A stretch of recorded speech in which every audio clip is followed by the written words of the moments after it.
and Good day, internet. sweat. Yeah. Do you want cash? Do you want moisture? Don't. We go would like to Vegas. remove the following things from you: cash and That would be moisture. a really funny, like, like dystopian world where it's like, oh, like I don't have any money on my credit card. It's like, we'll take your moisture. Yeah, it's called Dune: Las Vegas. Yeah, a pint of moisture for 100 credits. It's the Fremen Casino. You know, I've always wondered why Noah. I don't know. What do we? No, say the rest of the sentence. Oh no! I was looking at weather.com because you were complaining about the temperatures, but then I look at the NOAA app or the app Well, I that's wasn't based on. totally complaining. Oh no! But I just noticed that there's But- always a huge discrepancy in their forecasted weather a week out. It totally. And I've seen big discrepancies. It may change. I mean, from what Apple weather tells me right now, a week from today, it's going to be 99 degrees, which means it's 105 in my house. What's the most attractive thing to plug on today's show?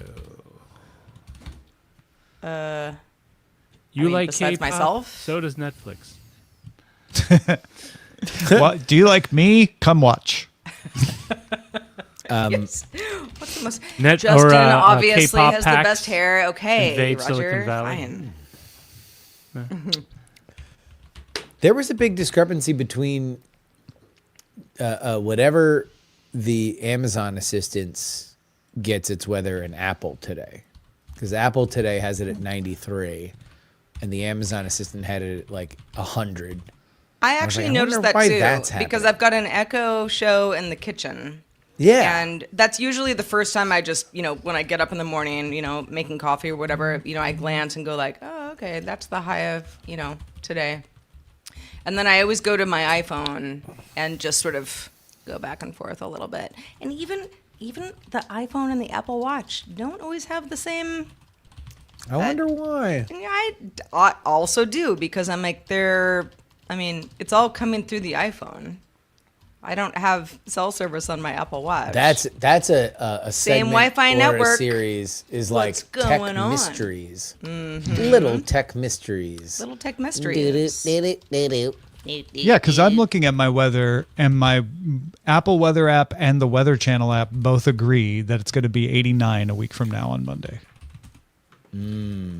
Well, I heard 99. Next Sunday's 95 on my weather app, but it's like 100 something. I mean, we're also not in the exact same place.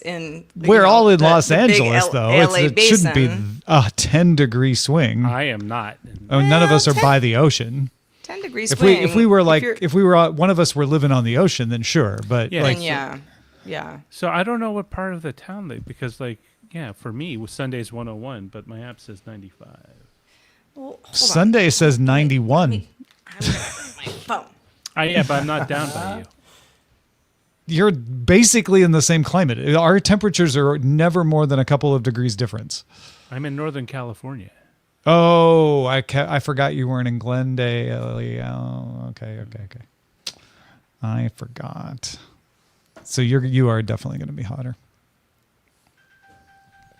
95, but it's always. Well, then 40 why is degrees. Sarah's having bigger stuff? She's those in the. What do they call those? 97 today. I forgot. You're up in Joe land.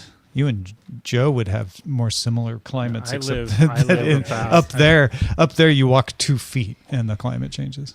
I know I've said this before, I live but in the I will mountains, tell you hot. the greatest feature of the Apple Watch, and there are many, but the greatest feature is, where's my iPhone? Oh, there it is. Oh, dude, so clutch.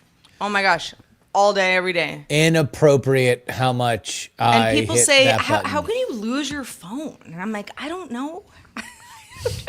How can I you put not? it down somewhere, and then You I want get to know why? distracted, Because and then I all don't my know where it is. furniture is black, and I put it down face down, and it just blends in, and then I Yeah. can't find it. I'm also slowly going demented, and so Well, this will only get join worse the for club.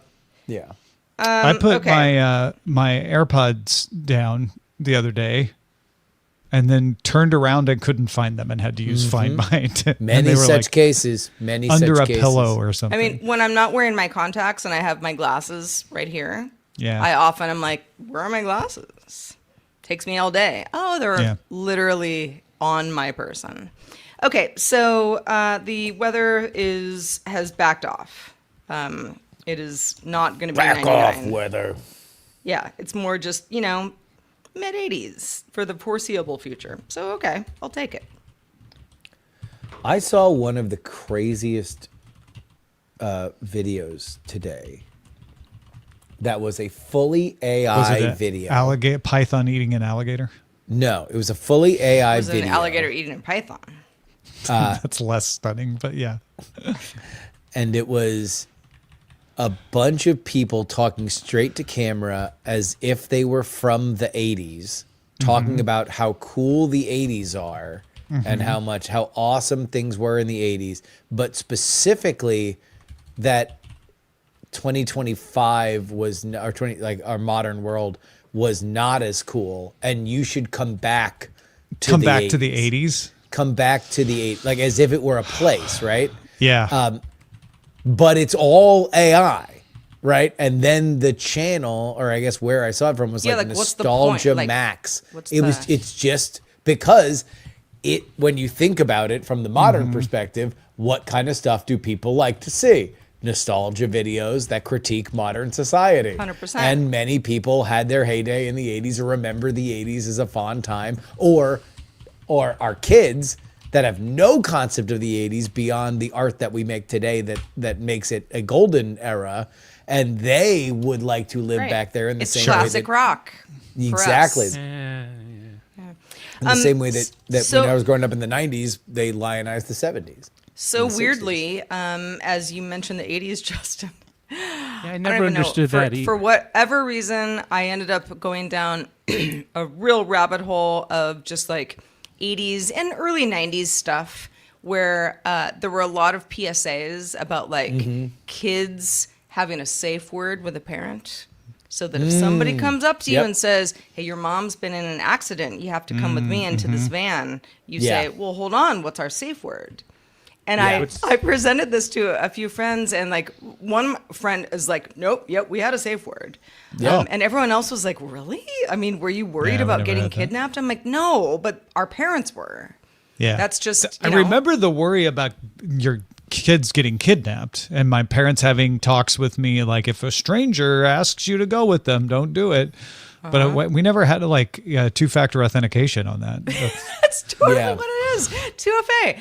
It's like, what's the safe word? You don't have it? No, I'm not getting in that van. But what's your public key? Mr. Candy delivery. But it's also like there's also so much. There were some. I mean, I would say urban myths, but they were rooted in reality. Like it happened once. The idea, the idea that like Halloween candy is filled with razor blades. Oh yeah, right. Or poison. Like the parents have to go through all of the candy before you eat it. I'm sure I've mentioned this before, but there's a memory I have that's very clear of coming home with the Halloween candy and my mom freaking out and going like looking over all of it, and one of the candy bars had like a rip, and I think the person had put like masking tape over the rip to be like, oh, we want it to stay sealed. And my mom was like, I don't think we should let him eat that. And my dad had been with us and knew what house it came from. Probably was like, I don't know, let me see. And he opened it up and ate it. They're probably not poisoning Tom. Razor blades aside, I always, you'd get your loot, Halloween night. It was like, I'm going to eat candy for a month. And the next day, I mean, I would be able to eat candy that night. The next day, my candy loot would just be magically gone. My parents would say, yeah, I don't know what happened. The Great Pumpkin took it. Wow. No, I'll tell you Absolute horse poop. Bunch of wrappers in your Horse parents' bedroom. I have. I don't think Laminar they were Rainbow, eating thanks for it. the They super just sticker, they just man. threw it out because they were like, I she's cannot not eating imagine candy the for a month. actual caloric value that me and my friends would put down on Halloween night. Pretty Like that it was just garbage disposals of just the full bag ate that night. You always I wanted mean, to I do used to TV. eat like a Baby Ruth and a Butterfinger every day. hated Baby My Ruth. heart grew 3 sizes that day. Yeah. Yeah, From all I the mean, rest of I mean, the idea of doing that, like, I would die immediately on the Cardiac spot if I did that. embolism? But back in the day, it was like yum yum yum. Only if it's good. Good times. Well, it is Have a good. good show, everybody.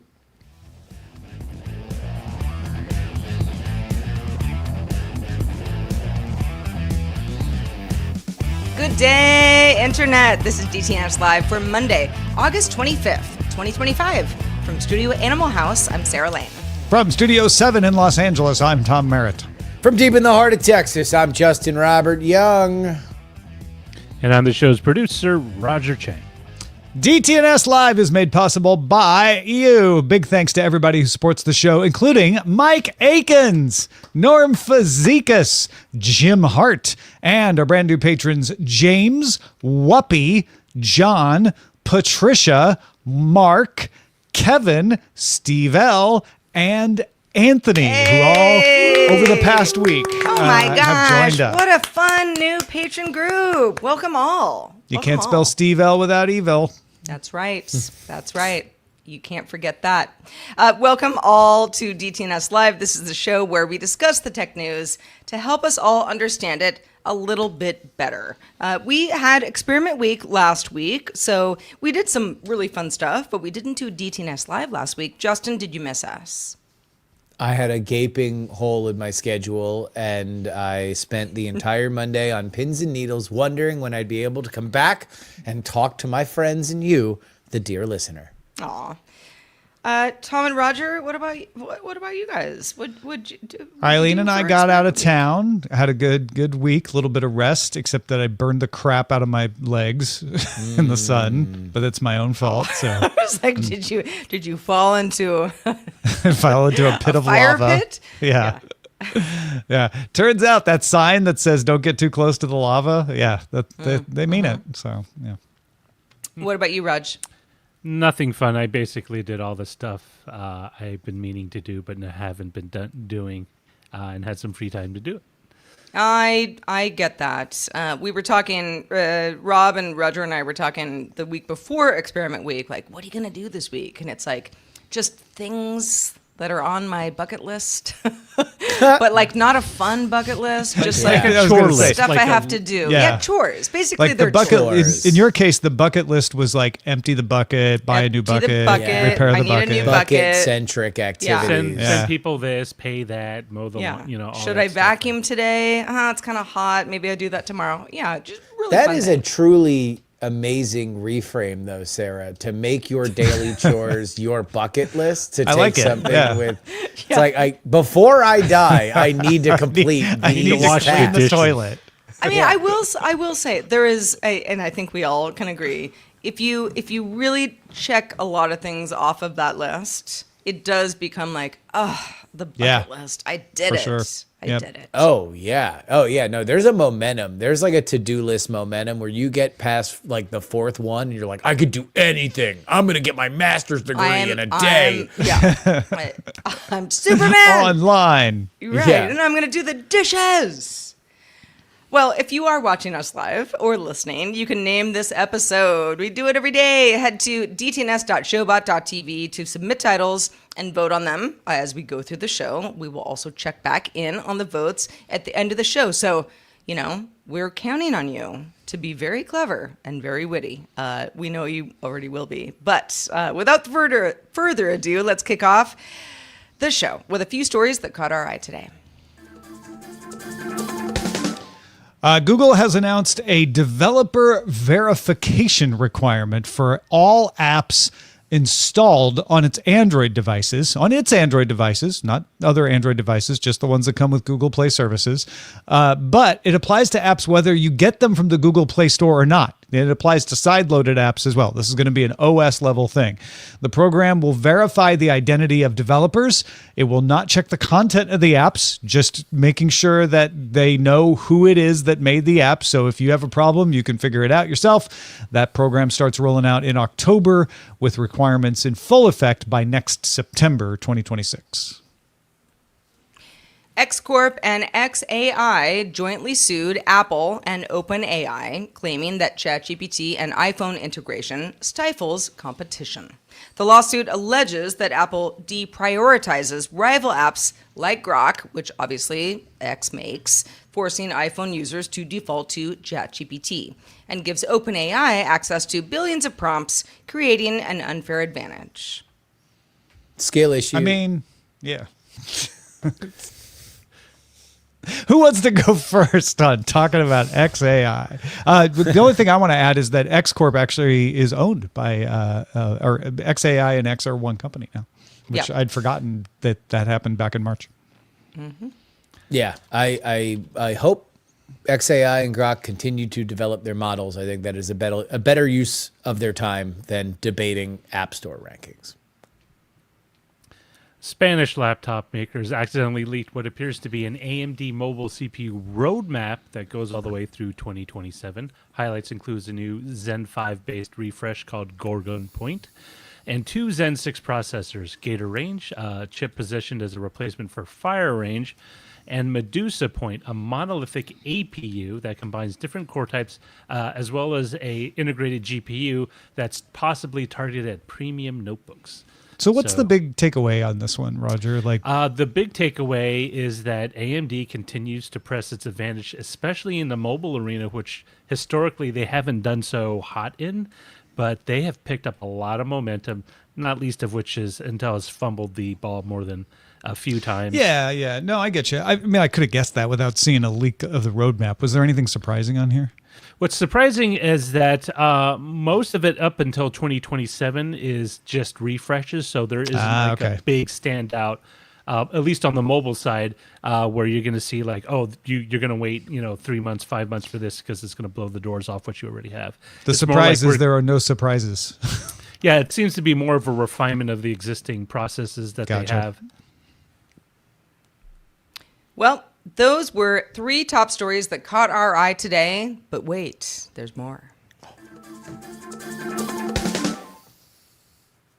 Bloomberg reports that Apple is planning its first foldable iPhone for 2026. These rumors have been going around for a while, which would reintroduce, possibly, Touch ID, a feature last seen on the iPhone SE, the 3rd gen.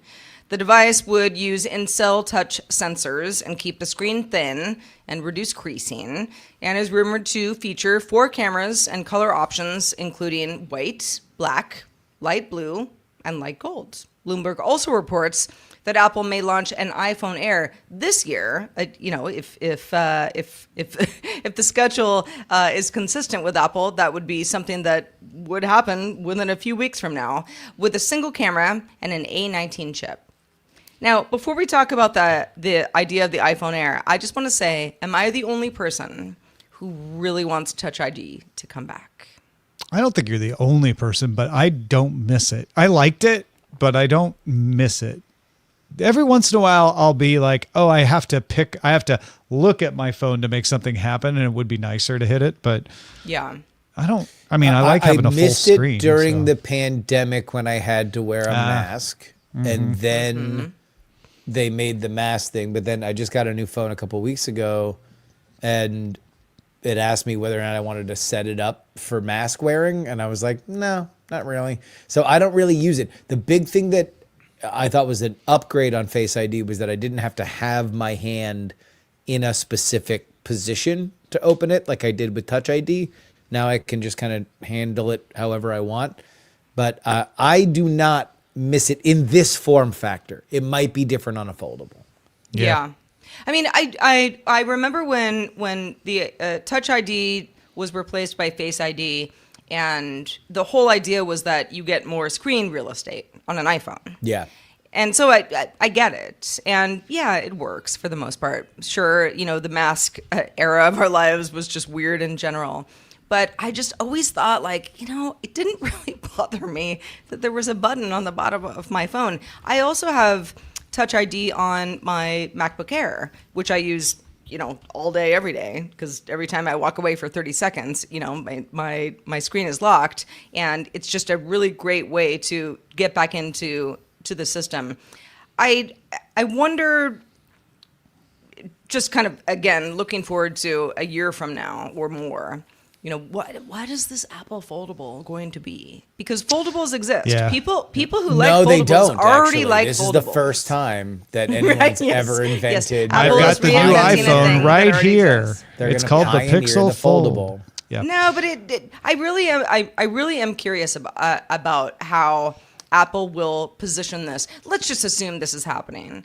How Apple will position this as somehow, a reinventing of something that has already been done, but now is going to be better than ever. Well, They get rid of the crease. let me That let would me be the ask biggest Tom thing. this, because Tom, you've used a foldable. This is what I am aware of the form factor from friends of mine who swear by their foldables. They love them. They're on like their third version of a foldable phone. Number one, they're fragile.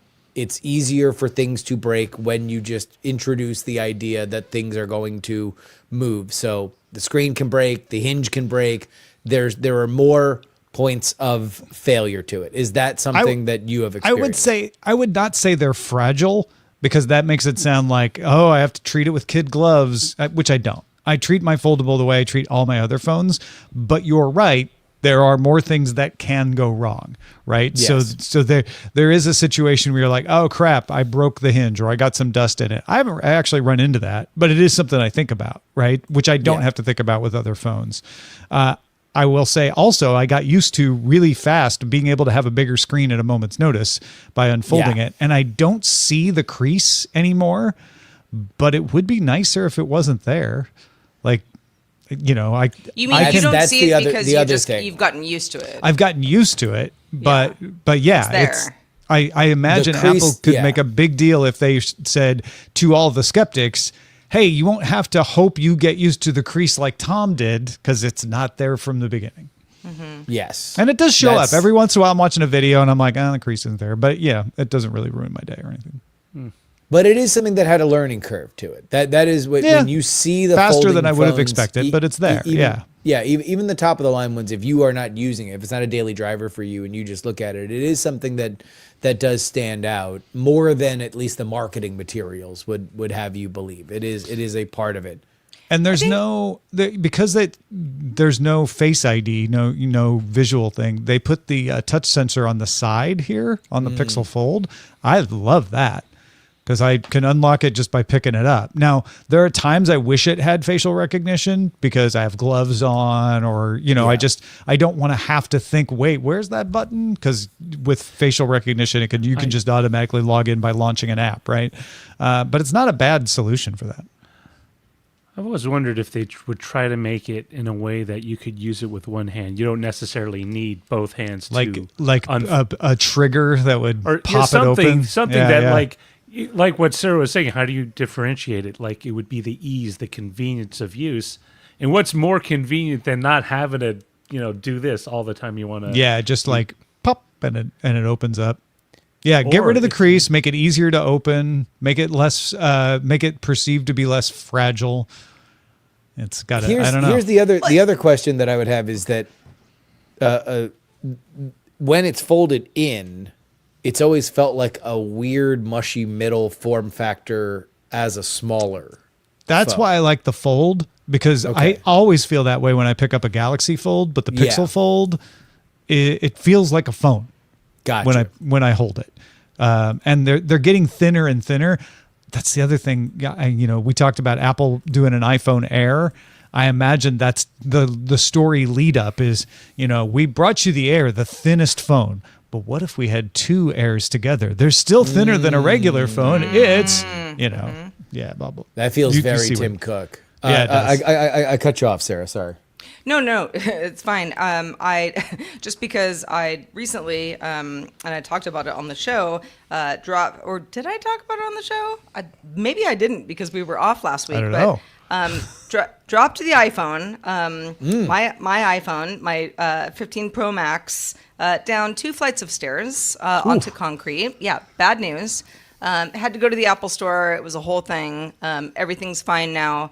And I have Apple Care, so thank the Lords. But the idea of, the foldable being like, oh, you have to treat it with kid gloves, like don't do anything crazy. It's like anything that is, expensive and, made of glass, you have to treat with kid gloves. Yeah, right. You drop it, it breaks. These things are going to happen. So, it's the more whole of a idea perceptual of the crease, thing than a reality thing. Exactly. Like, the if only it looks real world- weird to you, then that's one thing. But you're going to have to treat things like this carefully. The only real world thing that I can remember with friends of mine that had foldables was we were at the beach and they were concerned about whether or not Getting sand sand in there. getting Yeah. in Mm-hmm. the that is more of a concern than it would be on a solid. There's more brick. entry points. That's fair. Yes. I never Yeah. took my Pixel Fold to the sand. Didn't worry about my iPhone. I mean, I worried about it. I put it in a plastic bag, but that was it. Yeah. I think it's going to be a hit, at least as much as Apple. Look, they're a Leviathan. They're gigantic. Wherever they swing their tail, it's going to be felt. It legitimizes the fold form factor. I do wonder about how much of a step up. There was a bygone era that I would say if Apple's making a foldable, it will be head and shoulders mechanically better than anything that's come before. And the iPhone Apple still certainly remains. hopes you feel that way. I don't know if the reputation's there now.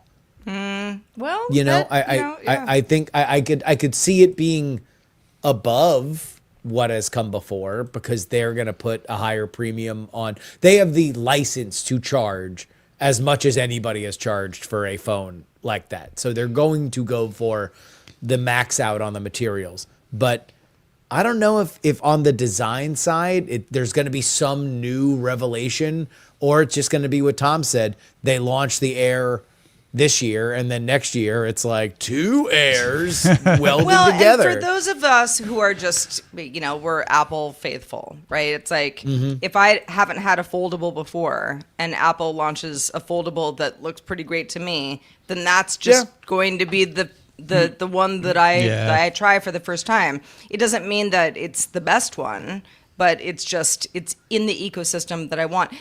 Going back to the Air, let's just assume, for the purpose of conversation, that the iPhone Air will be announced next month and probably launch in October. If we're going by the Apple calendar year, I wonder what Apple may drop as a result in its iPhone lineup, because you got the iPhone, you got the iPhone Pro. You got the iPhone Pro Max. You got the iPhone SE, and then the iPhone Air, which is supposed to be I think they just add it. like the lightest one of them all. I think for now they just add it, and then eventually the Air becomes the iPhone. It's just that the thin becomes the form factor, but Yeah, I it think becomes that's an probably a good introductory SKU, because the Max is just a bigger screen Pro. So you've got regular and Pro and cheap, and now we have a new form factor, and that's what they did with the MacBook Air. It was a separate SKU for a while, and then it just became the form factor for the Mac. And we feel yet another MacBook. gentle hum in Cupertino as Steve Jobs rolls over in his grave because yet another SKU has been added. SKU, yeah. No, I think Apple does rest on its laurels a lot these days. Of what Sarah was just saying earlier, of like, well, but I'll just wait for Apple to make a version. There are enough people that it can get by with that, and then it makes something like the Apple Vision Pro, and it makes people like Justin go, I don't know if I trust their design chops as much anymore, because that was not a revolution in headsets. Let me ask you this on a foldable. One of the coolest things that I've seen people do with foldables is really treat it like a tablet, meaning that you're opening multiple different applications and you're running them side by side. What runs a foldable? Does it run the does it run a different version? So you can, is it iPad OS or iOS? Yeah. Actually, I was wondering that. What if you fold it out and it just switches over To iPad OS? iPad OS. some kind of hybrid or Yeah, melding like of them? essentially- Like, like- dual boot, basically? Yeah. Or like you That'd be a have a neat- version nifty of trick. iPad OS, which you have a version of it that runs differently, more like iOS on when you close the I mean, phone. they've been doing enough connecting, what is it called? Why am I blanking on what it's called when you pick up on your MacBook the thing that you were doing on your iPhone? Handoff. Like Handoff. Yeah. They've been doing enough handoff that they could just have on-device handoff, right? And then suddenly you're just like, you are literally switching operating systems when you unfold it, but it does it fast enough that you don't even But notice. even now, even that, man, I'm thinking about it, and in another era, I would have been like, "Oh, this is gonna be awesome! It's gonna be so great because they're gonna sand all the edges, and it's just gonna be this magical experience." And now I'm like, "Oh God, it's probably gonna be like buggy for a year." Well, I Yep. don't know. I was about to say, but the audience is going to clap so hard, but they don't do that anymore. Everything is just No, it's just- pre-recorded it's just- from the It's just Tim Cook and Craig spaceship and Federighi Cupertino. in a Yes. toboggan Two-man or show, something. yeah. Like doing an Abbott and Costello routine and then high-fiving Brad Pitt at the end. Wow. Yeah. All right. Okay. So we have some various thoughts on the Apple foldable, yet to be announced. By the way, this is not something that's expected. Next Wait month. a year, kids. Yeah, but yes, we'll obviously be following the story as it unfolds. All right, Tom, let's talk about robot delivery. Yeah. Getting cheaper, getting bigger, and maybe even for Justin Robert Young, even closer to home. Yeah, Robomart makes autonomous delivery robots. And I know when I say that, you probably think of those little coolers that go down the sidewalk. But Robomarts are quite a bit bigger. Monday, it announced the RM5, which is a shuttle bus-sized level 4 vehicle, level 4 autonomy, meaning you don't need a driver in it. It can carry up to 500 pounds, because it has 10 climate-controlled lockers, each of which can hold up to 50 pounds. And the idea is it can make up to 10 deliveries on one trip. It has a maximum speed of 25 miles an hour with a 112-mile range. And it plans to partner with stores on an app so that you do with Instacart or Deliveroo or something. You open it up and you choose I want to get this Thai food delivered, or I need this beer from the convenience store delivered, and then it'll bring it to you. And their big advantage is that because they have their own robot, they have the RM5, and they have this ability to do multiple deliveries on one route, and it's climate controlled, so it can keep the hot and the cool, just like the McDLT did back in the day. They will only charge you a $3 delivery fee. So no extra service fee, no tip, because you got no deliverer. You just pay $3 on top of whatever the stuff you're buying is called. And then, of course, when it shows up, you go into the app, you say, yeah, it's here. The door pops open and you take out your stuff. First market is Austin, Texas in the next few months, with more markets to follow later this year. Justin, when it rolls into your neighborhood in Austin, what will you hope to buy from the rolling Robomart? I would hope to buy. I'll buy something. So Robomart, please put me on your beta list. Put Justin's neighborhood in your service area. I mean, why not? Yeah. He's the Make sure market. you serve South Austin. A few things. Number one, I'm actually bullish on this in a way that I was not bullish on the little cutesy pootsy baskets that were rolling down the street. This is a lot more RoboCop to that short circuit. This feels like something that would work. And also, there's a lot of autonomous driving cars in Austin these days. The Waymos are thick on the streets. We have the robo-taxis that allegedly will be spanning out to more than 10 vehicles. I certainly see a lot of the mapping cars all over Austin these days. This is a picture for those that are watching here. Of Tesla's mapping technology, sparse compared to many other self-driving cars, but still, that's what you see when you are driving your kid to daycare. I believe this could work. And indeed, Tom, let me ask you this. Could this be the ultimate solution to a genre of business that has bedeviled entrepreneurs and venture capitalists since the literal dawning of the internet? Can this solve the web van problem? Yeah. I mean, we're almost there anyway, right? The web van problem was paying for storage, right? And the Instacart Which, for folks, Cosmo and Webvan back in the day, this is Web 1.0. Just the idea that the internet existed, that you could we'll order. just have a warehouse full of whatever you want to buy and then pay people to deliver it to you. Step 3, profit. Yes. which didn't happen. actually is very profitable, turns out, just not in 1999. Well, this was always within an hour, right? That's always the big key. So it's like, this is instant buying. It's better than going to the store because you can stay in your house, but it's within an hour. Amazon's been the best at the logistics, but we've seen every time there's a technological breakthrough, somebody tries this again. It's been tried since the beginning of the internet. The problem always runs into, you can't predict the consumers. So even if you load up your car with the stuff that's most likely, you're not going to be reliable enough to have people think that you are a good solution for them. But with something like this, I don't know. I think it could work. I think that one of the internet's most bedeviling problems might be solved by Robomart. What makes you think that? Like, what Because is it's what a is lot- different about having the lockers on the delivery bot that makes it different? So don't think of this form factor per se, which I think this is more to kill the idea of DoorDash and Uber Eats and stuff like that. That now you can go to these restaurants and say, look, you keep more of your money.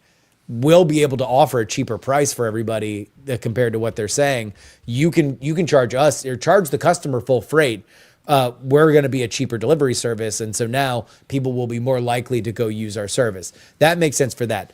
I'm thinking of one step beyond it where you retrofit the machines. So now they are a rolling CVS, whatever the stuff that people need. Robomart tried that in 2020. They had like the full-on store with the ice cream and everything on board. Maybe they were too early and they just need to They're bring too that early. back. The ice cream. Yes. They had basically a convenience store on Like a ice robotic cream car. truck plus. And they failed because it is the internet's most bedeviling problem. Nobody has been able to crack this. So here are a couple things about the Robomart that I have questions about. Max speed of 25 miles per hour. So you're not going across town on a highway. No, they tout that as an advantage because it means these are safe. They're not going to get in an accident. You're cruising along. For anybody who wasn't watching the video, when you look at these vans, they seem more or less the size of a school bus kind of thing. So they're large. They're not. They're not the long smaller. school bus. They're more like the mini bus. Yeah. Okay, guys. The short All bus. right, school bus experts. I'm just giving people a sense of the size. And then when you're looking at the 6 to 10 pods inside that are climate controlled, that makes a lot of sense for food, right? Like if you got ice cream, for example, or if you have a pizza that you're trying to keep hot, that sort of stuff. Is this touted as that kind of like you want something real fast and it has to the climate control is really, really important, or is it for everything? I think it's for everything. I think they want to go up against DoorDash and Instacart and be like, do you want Advil? Great. We'll throw that in there. That doesn't cost any extra to throw it in the climate controlled box. Not a big deal. Is it a restaurant with some spaghetti? Good. We'll turn the heat up, keep that warm. Is it ice cream? We'll turn it down. We'll keep it frozen. As long as that part works, then it seems like it's great for everything, right? Yeah. Autonomous driving's time has come. It's no longer emerging. It's here. It's a reality in the markets that it exists in, like San Francisco, Los Angeles, and Austin. It will only continue to be that, and we're going to find different ways to do it. I'll say this to your point, Sarah, about 25 miles an hour. Unless you are really smart with your routes, boy, are you going to annoy some people. A 25 mile an hour car, especially in Austin. There's a lot of South Austin are 2-lane on either side roads. And so if somebody needs to make a left into a development, you're stopping a bunch of traffic that was going to come the other way. A 25 mile an hour robot is going to be noticed. So they're going to have to be smart about where they are. I would stay away from some of the bigger areas. But if you find certain areas that are more neighborhood centric, that you can pick up food or toiletries and stuff like that, I do think it makes sense. I mean, just program it just to make only right turns, so it never makes a left turn. But then it's going to be that much longer to get to the house. Well, I think Roger's referring to a story that they did where they prohibit UPS from making left turns because they found out it doesn't delay that much. It doesn't delay as much as you think, but it increases the safety. I think they really are. I wonder why they're doing the 25 mile an hour thing as a feature. It's probably because they're going to be around a lot of kids. Yeah, maybe that's it. It's large. It's a large I also wonder if vehicle. it's an energy maximization. Oh yeah, yeah. Might be that Keeps too. the range from Yeah. getting too crazy. Yeah, could be that as well. But yeah, they touted it as a safety feature, so it's got to be something like that. Yeah. Before we move on, Justin, I know that Waymo is in your neck of the woods as it is in mine. I mean, does this feel just ubiquitous to you at this point? Yes. Yeah. It's Same. all over. Yeah. Over. I would say, and I'm not even kidding, every 5 cars in my neighborhood is a Waymo. There's never a safety driver. They're just doing their thing. Sometimes there's somebody in the back. Sometimes there isn't. But, I see them a lot. It is the new normal. I see them a lot in the morning when I've been going to the gym at like 4:45 in the morning. Yeah. My And goodness. I see Waymos all over the place. And the way that I got in an Uber with a human, an increasingly sweet sign of the times, and I was asking him about the Waymos, and he's like, hey, look, it's a real problem because it is going to eat into stuff. They're telling us this is just to eat into surge. So like when you are too busy, then the robots will be deployed. But they don't buy it. And to be totally honest, if I was him, I wouldn't buy it either. You know the old saying, Waymos by morning, drivers take warning.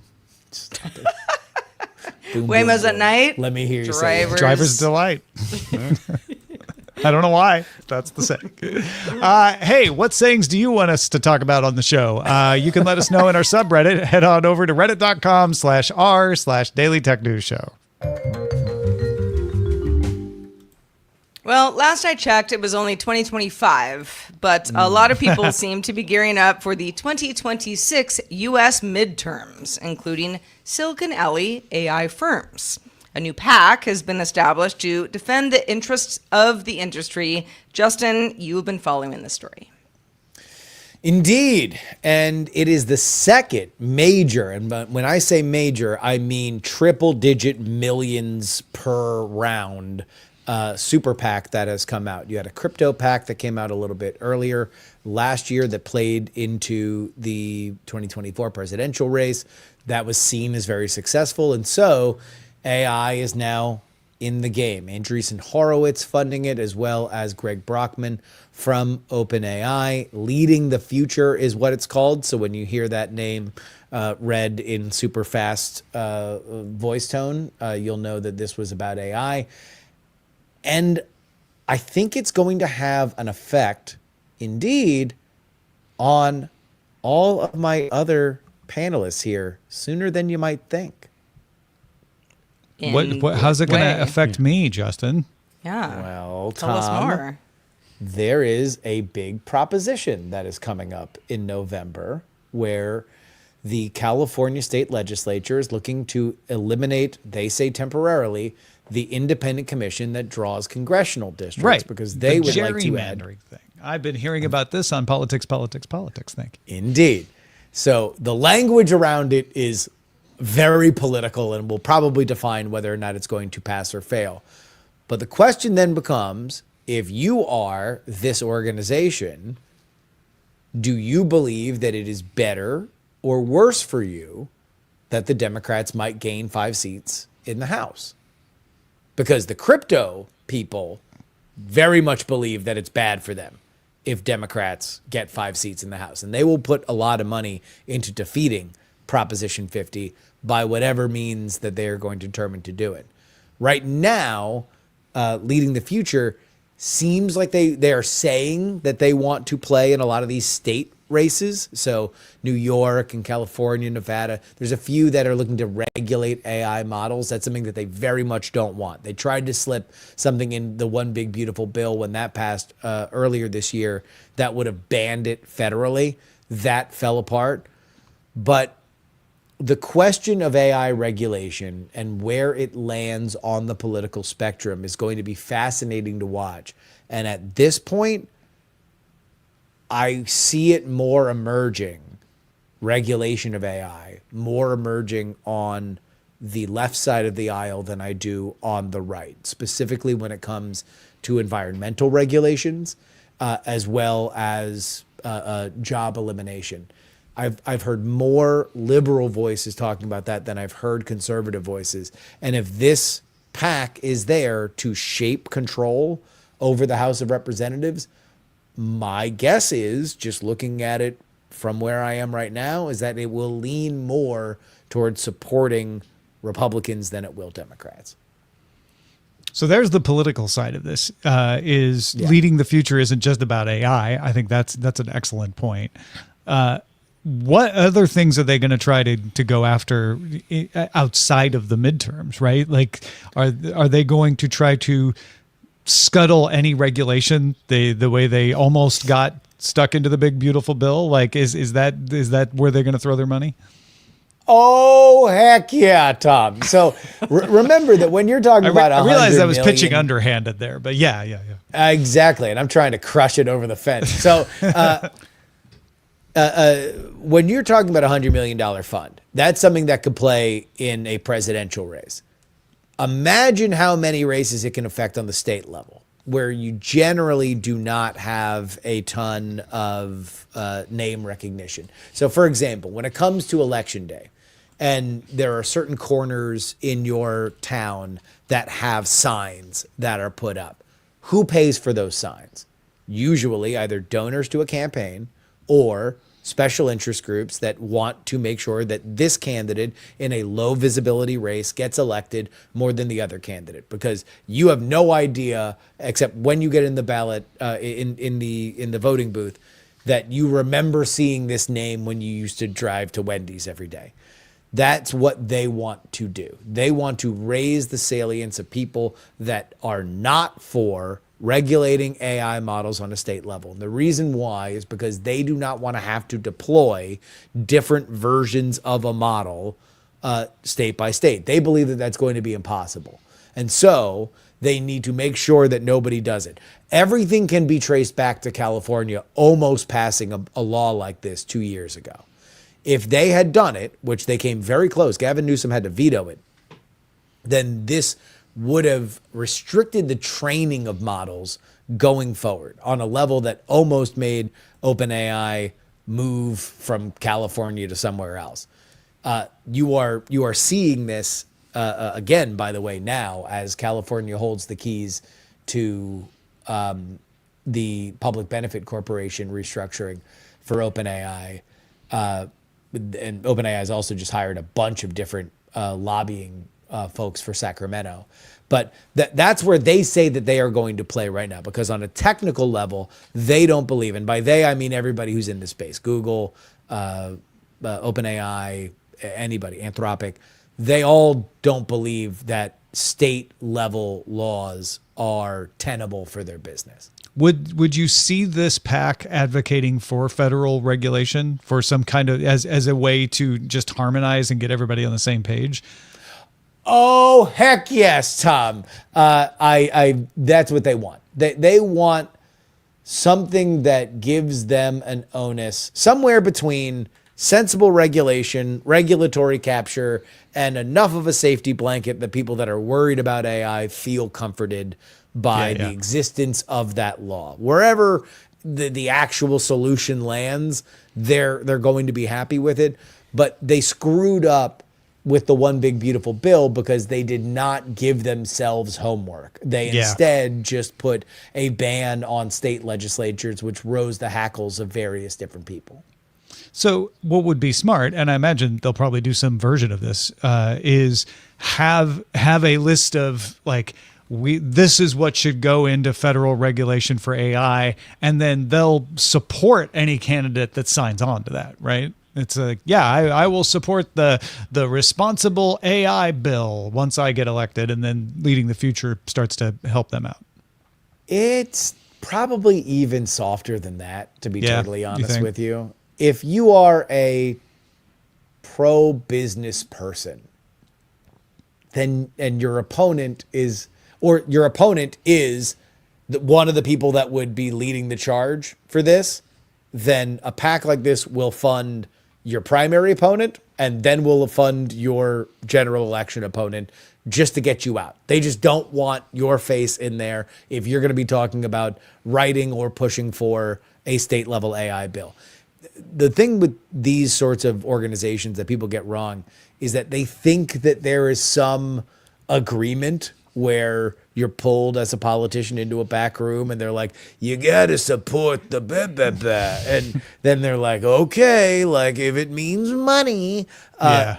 That's not how it works. You are self-selecting candidates either just to get somebody else you don't like off your ledger, or because in general they already basically agree that this kind of stuff isn't for them. That's how you pack it. Pack it up, pack it in. Get it? Oh, that's a good one. That's, haven't heard that in a while. All right, moving on. Streaming companies spend a lot of time, effort, and also money to get their content into movie theaters with mixed success. But it does seem that Netflix might have hit one of these out of the park. Roger, you've been following the story. So Netflix has a animated show called K-Pop Demon Hunters, which appears to be the company's first ever #1 box office title, earning an estimated $16 to $20 million during its very limited theatrical sing-along weekend, Saturday, Sunday, which is usually an unusual move for the company. Now, the animated film was already a huge hit on Netflix. My daughter loves and constantly sings the songs to it. Slightly, actually very off-key, and follows the story basically follows a K-pop trio who not only sing and dance, but they fight demons disguised as a boy band. Their nemesis in the show, and despite AMC, the large cinema chain, refusing to screen it, the movie outperformed competitors like Weapons and Freakier Friday, making it, for some analysts, a very surprising success. For that run. And I was thinking, typically we have movies sort of trickle out of theaters onto streaming platforms, but this is one of a handful of times where you had something on a streaming platform sort of make its way up. Now, granted, this is more of an event. In other words, it was a sing-along. It was something that you would pull people on and people could sing in the theater along to the stuff that they saw on the screen. But is there a lesson here for other streamers, but also, is this sort of the future for cinemas? Like for so long, we've heard how cinemas have been depleted of customers and because of things like streaming platforms and other avenues for entertainment. But now, as a venue for events where it's not just sit back and relax, but stand up and participate, not unlike a music concert or a music festival, I think it seems. This could definitely be an avenue for that. At least, I haven't seen K-Pop Demon Hunters, but I have to assume that if you love the songs, and the idea that you would go into a venue with a bunch of other people who are also enthusiastic and sing, that's fun. That's super fun. Now, not every movie can be a sing-along. So Netflix may have figured out something very special with this. But unless we're, going back to the olden days of lots of musicals in the theater, this feels like a one-off to me more than something that is a formula for lots of other stuff. Although maybe I just don't understand the youth I don't know. enough to I don't know. I think Weapons, which was the other movie that was out third week out and was number 2 at the box office, should have been a sing-along version. I think you should have been singing along with Weapons, the horror movie, and they would have taken back number 1. I do think that part of what's happening here is a divergence in the way that we've understood these mediums. Roger pointed out that we have often thought of Netflix as just a different version of DVD or other after theatrical window release delivery methods. And now we're seeing, no, streaming is probably the final form of television at home delivered content. And the movie theater is something else. It's finding its way. We don't exactly know what it's going to be in 5 years. We don't know how many of them will exist in 5 years. Who knows? But we do know that you gather with a lot of people in a room. So what do people like to do when you gather with? What is unique with that? Number one, there's the theatrical experience for big budget movies, but we're even seeing with some of the grosses for Fantastic Four and Superman, for example, that maybe that's less than what it had been in the past. So K-pop Demon Hunter. Now that to me is more of an echo of like Taylor Swift's or Beyonce's theatrical releases, music centric, certainly targeting a similar demo. But I also agree with Sarah. You know, how do you manufacture cultural events that are at a certain level that you're going to get all of these people into a room to sing along? The songs they already know. That was the thing, is Netflix didn't plan this to be as big of a hit as it is. They took advantage of the fact that it became a hit. Yeah. These are dominating the Billboard charts, these songs. And so very wise of Netflix to go, oh crap, we have a fandom that is much bigger and they love the music. What if we put this in theaters, build a little credit with some theater owners? You know, AMC wasn't going to let this in because they're in a spat with Netflix, but the other theater owners are like, sure, we'll take some money, bring some folks in, and the audience is going to need a reason, and that reason is sing these songs that you love singing, right? Like Roger said it. His daughter loves singing the songs. And so people are like, oh, I get to go in the theater and sing along with everybody else. And it's like you said, it's like being at a concert. So I feel like when you look at it, the things that are doing well in theaters are big fandom things.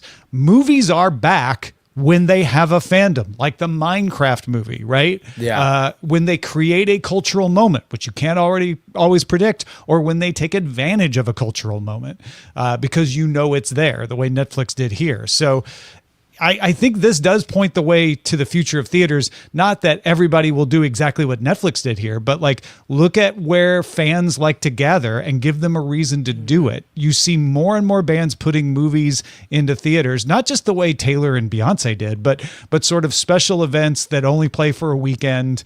They're usually Fathom events type things. Yeah. You see a lot more video game stuff where people are going into theaters and playing video games like up on the big screen. There's all kinds of stuff like that, but it all has that unifying factor of everybody wants to be together and celebrate this thing without having to go to a huge convention and navigate that. I also, one of the things I love about going to the movies, and I don't go to the movies as much as I used to, but, at all. But it's like, I get my popcorn, I get my, hot tamales. And I'm just happy. That's my happy place. If some of this stuff could be like, okay, maybe it's not a sing-along, or maybe it is, but it's a movie where there's some limited edition of like a cool burger. Can't get it anywhere else. Got to go to the movies for that. And everybody's sort of like, yeah, we're doing it together. I could see a food tie-in to really elevate a lot of these theaters, especially because so many of the modern theaters are really comfortable and they're meant to like eat food and, have, soda or a glass of wine next to you. Sarah, have you heard of the new concept from the guy who invented the Alamo Drafthouse? No, but I love the Alamo Drafthouse. So Tim League, who created the Alamo Drafthouse, he sold it to a some film studio like a year or two ago. He's still involved on some level, but his new concept, which I believe is either opening in New York City or is already open in New York City, is small theaters, like as small as 4 to 8 people that can rent a room. That is higher end dinner. So you are eating with your friends, but it is immaculately projected, immaculately played, and like at tops you have you're in I think like it's like cool 25 people. exclusive theater. That's what that is. Yeah. That's karaoke. Like, yeah, no, I was about. It's the karaoke room. It's Yes. the karaoke It really room, is. except that and that's actually not a bad idea, because if you can do other things besides just showing movies, you have a very flexible space. I mean, So yeah, if you've got a projector on one wall, it's like, what do you? Well, I don't know. I guess you can reimagine it with a variety of curtains. I That's forget cool, if somebody though. could look up what it's called, but it is Meter. Meter Private Cinema. And you're watching first run movies like Naked Gun, etc. Yep. These are things you would be able to rent at home. And you don't have those 200 other people who might be sniffling or laughing inappropriately, and you're like, I just want to have a fun movie experience, but we don't all have basements where we can have this sort of thing in our house. Well, it's interesting you say that, because to me, this is essentially like the home cinema. I have boatloads of cash to build out my garage into that, and this is, hey, you know what? Why don't we meet here? Like it's like going to bowling, right? Like, let's go rent a lane. There's 12 of us. Let's go have a game. We'll grab food at the concession stand or whatever. So one of the reason why I thought about this, Sarah, your point with the menu item idea that you have to go and get a cool thing. Alamo Drafthouse has for years done specific menu items for each movie. So they will have a Dune special spiced popcorn kind of thing. And this concept takes that to the next level. So we just showed a screen up there. You can reserve your planes, trains, and automobiles Thanksgiving dinner at the Meter Theater. So you could do your Friendsgiving. It might be Metro. Metro, that's it. Metro, that's it. Meter was weird. Anyway, yeah, Metro. you just couldn't see the O because it looks like it's a degree symbol. But yeah, that's it's an interesting stab at it. It might be out of business in 3 months, but It I thought also was an reminds me interesting idea. that anytime I have a great idea, someone's like, "Oh no, that exists already." Yeah. Someone's I don't know. already I think doing it's that. going up, up, up. It's their moment. Well, we're going up into the I think it's gonna be a mailbag. takedown. Let's do this. We got lots of great emails from people about Experiment Week last week. Appreciate everybody's honest takes, good, bad, or otherwise. A lot of folks really take this assignment seriously and give like a rundown of like, okay, Monday, this one wasn't for me, but I liked this. Tuesday, that was really good. Wednesday, I don't know. So thank you for the effort that goes into all of those evaluations. They're super helpful, and we love to hear them. We got a couple we're going to read today. First one came from Hit and Run Tony, aka Antonio, a big fan on our YouTube channel, who wrote, "This Tech TV scrapbook show is awesome. I didn't get cable until the network was becoming G4, but I still loved it and love hearing the stories and learning the history of what it was before and what I missed. We definitely need more of this show, and I feel like the Cess," he's referring to Adam Sessler, "needs like a 5-part miniseries at least." I mean, Adam Sessler is he has good stories. Yeah. And Roger, you did a great job chatting with him. That was a really, really enjoyable did. interview. No, he remembers I thought that was me, so fun. which is good. We also got an email from Damon, who chimed in about Experiment Week as well. Says, "The best show that I discovered this week was Behind the Data podcast. I subscribed after listening to it. On another note, the Experiment podcast that Amos did of Where Are They Now made me think of something. When CES comes up next year, maybe you could do an episode each covering the tech from CES from 20, 10, 5, and even just a year ago. It would be a great trip down memory lane to see what people got right and wrong." Maybe we should do it at the Metro. where we can just have a private room and we watch our own coverage from 10 years ago. If I can have popcorn and hot tamales and maybe a beer, I'm in. No, I love this idea of doing some kind of rewatch. Maybe we'll do it on like one of the Friday Hangouts or something where we watch our own show from 5 years ago and see like And when just- we're commenting. And just eviscerate each other. Yeah, exactly. I certainly would eviscerate myself. But Please. Tom, what was that shirt? Yeah. My gosh. Subscribe said at a lot the of good higher things. level so you can name the drill bit that I'll put into my forehead. Well, thank you to everyone who sent in feedback to Experiment Week. We really got a lot of feedback, and like Tom said, it is very, very meaningful to us, and it lets us understand more of what you want to see in the future. Remember, you can send in your comments to feedback@dailytechnewsshow.com. And of course, if you're a patron, you can comment on anything we post to Patreon as well. Justin Robert Young, when you're not at the Alamo Draft House, where can we find you? Well, you can find me doing an AI podcast with my friend Andrew Main. It's called The Attention Mechanism. We discuss the world of AI. It's a breezy 30 minutes, and we have a real fun time doing it. Big shout out to Andrew Main and our friend Brett Rounseville. They announced, or they got some coverage on the fact that they are now big shot VCs with their new fund Zero Shot. Got some great publicity about that. Amazing. They've joined up with a bunch of OpenAI alums, the OpenAI Mafia. Oh, okay. They are dubbing it. So Very nice.